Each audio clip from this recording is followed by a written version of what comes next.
சோழவந்தான் ஜனகநாராயண பெருமாள் திருக்கோவில் திருக்கல்யாண வைபவம் நடைபெற்றது. ஏராளமான பெண்கள் உள்ளிட்ட பொதுமக்கள் பங்கேற்பு.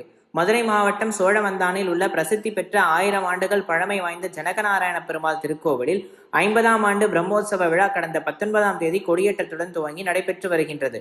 விழாவின் முக்கிய நிகழ்ச்சிகளில் ஒன்றான திருக்கல்யாண வைபவம் கோவில் மண்டபத்தில் நடைபெற்றது.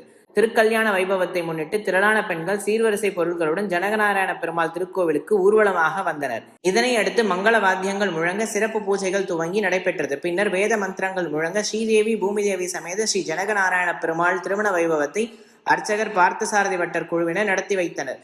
திருமணத்திற்கு வந்த பெண்கள் மற்றும் பொதுமக்கள் திருமண மொய்யை எழுதி அன்னதானத்தில் கலந்து கொண்டனர். நண்பர்கள் சார்பில் அன்னதானம் வழங்கப்பட்டது. இந்த விழாவில் சோழவந்தான் மற்றும் அதன் அருகில் உள்ள கிராமங்களை சேர்ந்த ஏராளமான பொதுமக்கள் கலந்து கொண்டனர். திருக்கல்யாண விழா ஏற்பாடுகளை செயல் அலுவலர் தாரணி கணக்கர் முரளிதரன் மற்றும் பணியாளர்கள் செய்திருந்தனர். சோழவந்தானில் முக்கிய பிரமுகர்கள் உள்ளிட்ட பலர் திருமண வைபவத்தில் கலந்து கொண்டு சிறப்பு செய்தனர். இரவு கோவில் முன்பு பரதநாட்டிய நிகழ்ச்சியும் நடைபெற்றது. அதனைத் தொடர்ந்து ஸ்ரீதேவி பூமிதேவி ஸ்ரீ ஜனகநாராயண பெருமாள் கோவிலின் 4 ரத வீதிகளிலும் ஊர்வலமாக வந்து பொதுமக்களுக்கு காட்சியளித்தார்.